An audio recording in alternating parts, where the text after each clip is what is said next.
Hello student, मैं Mrs सुलभा पांडे। आज online classes में हम हिंदी की दूसरी पाठ्यपुस्तक पढ़ेंगे, पूरक पाठ्यपुस्तक बाल महाभारत कथा।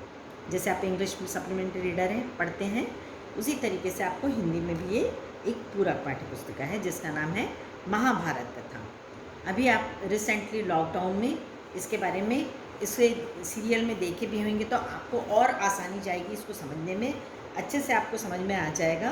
और महाभारत के बारे में ये आपको जानना जरूरी है कि इसे लिखा किसने है। सभी को मालूम होगा कि महाभारत वेद व्यास ने लिखा था। तो चलिए हम पहला लेसन शुरू करते हैं महाभारत का। छोटे छोटे लेसन है, हमारा जल्दी से हो जाएगा।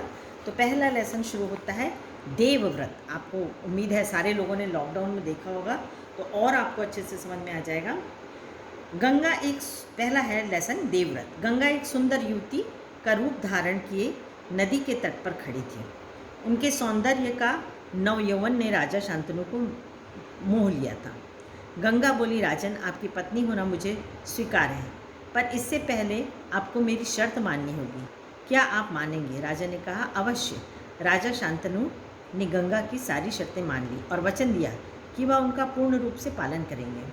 समय पाकर गंगा से शांतनु के कई तेजस्वी पुत्र हुए, परंतु गंगा ने उनको जीने नहीं दिया। बच्चे के पैदा होते ही वह उसे नदी को बहती हुई धारा में फेंक देती थी और फिर हंसती मुस्कुराती राजा शांतनु के महल में आ जाती थी। अज्ञात सुंदरी के इस व्यवहार से राजा शांतनु चकित रह जाते हैं। उनके आश्चर्य और क्षोभ का पारावार न रहता। क्षोभ मतलब दुख का पारावार, मतलब उनकी कोई सीमा नहीं रहती थी आश्चर्य और दुख की कि कौन माँ ऐसी होगी कि जो अपने बच्चे को जन्म दे और उसके बाद उसको नदी में बहा दे। शांतनु वचन दे चुके थे, इस कारण मन महसूस कर रहे जाते थे, लेकिन शादी के पहले उन्होंने उसको वचन दिया था, वो वचन मांग ली थी कि आप मेरे कार्य में कोई भी हस्तक्षेप नहीं करेंगे। 7 बच्चों को गंगा ने इसी भांति नदी की धारा में बहा दिया। 8वां बच्चा पैदा हुआ। गंगा उसे भी लेकर नदी की तरफ जाने लगी, तो शांतनु से न रहा गया। बोली, माँ होकर अपने नादान बच्चों को अकारण ही क्यों मार दिया? जब उनका 8वां बच्चा होता है और वो फिर से वही प्रक्रिया दोहराती हैं, तब उनसे रहा नहीं जाता शांतनु से, और वो उनको बोलते हैं कि तुम कैसी माँ हो, ऐसा कैसे काम कर सकती हो? यह घृणित व्यवहार तुम्हें शोभा नहीं देता है। राजा की बात सुनकर गंगा मन ही मन मुस्कुराई, परंतु क्रोध का अभिनय करते हुए बोली, राजन, क्या आप अपना वचन भूल गए हैं? मालूम होता है कि आपको पुत्र से ही मतलब है, मुझसे नहीं। आपको मेरी क्या परवाह है? ठीक है, पर शर्त के अनुसार मैं अब नहीं ठहर सकती। आपके उस पुत्र को मैं नदी में नहीं फेंकूंगी। इस अंतिम बालक का मैं कुछ दिन पालूंगी और फिर पुरस्कार के रूप में आपको सौंप दूंगी। वो नाटक करती हैं गुस्सा होने का, लेकिन ऐसा होता नहीं। वो मन ही मन खुश होती हैं क्योंकि वो श्रापित रहती हैं, उनको श्राप मिला रहता है। तो बोलती हैं कि ठीक है, मैं कुछ दिन इसके साथ रहूँगी, इसको नहीं बहाऊँगी, और उसके बाद मैं आपको ये पुरस्कार के तौर पे सौंप दूंगी इस बच्चे को। यह कहकर गंगा बच्चे को साथ लेकर चली गई। वही बच्चा आगे चलकर भीष्म पितामह के नाम से विख्यात हुआ। गंगा के चले जाने से राजा शांतनु का मन विरक्त हो गया। विरक्त मतलब वो दुखी हो गए, किसी काम में उनका मन नहीं लगता था। उन्होंने भोग विलास से जी हटा लिया और राजकाज में मन लगाने लगे।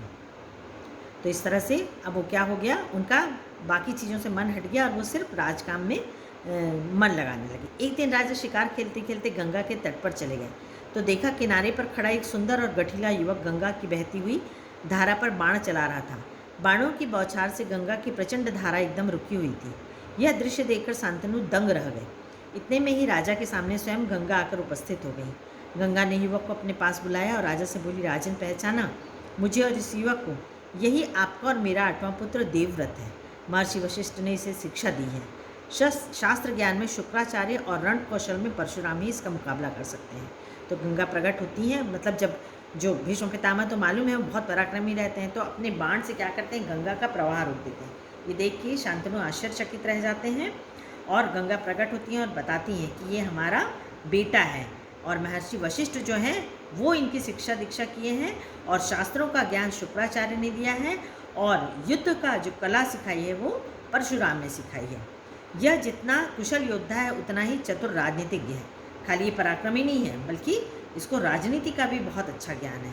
आपका पुत्र मैं आपको सौंप रही हूँ, अब ले जाइए इसे अपने साथ। तो जो वादा किया था उन्होंने कि मैं कुछ दिन अपने साथ रहकर इसको आपको पुरस्कार के रूप में दूंगी, तो अपना वादा निभाती हैं, उनको देती हैं और वापस चली जाती हैं। गंगा ने देवव्रत का माथा चूमा और आशीर्वाद देकर राजा के साथ उसे विदा कर दिया। तो ये हमारा लेसन 1 ख़त्म हुआ और इसका PDF मैं क्वेश्चन आंसर आपको भेजूँगी। आपको कुछ होमवर्क भी रहेगा, वो भी आप कर लेंगे। Thank you.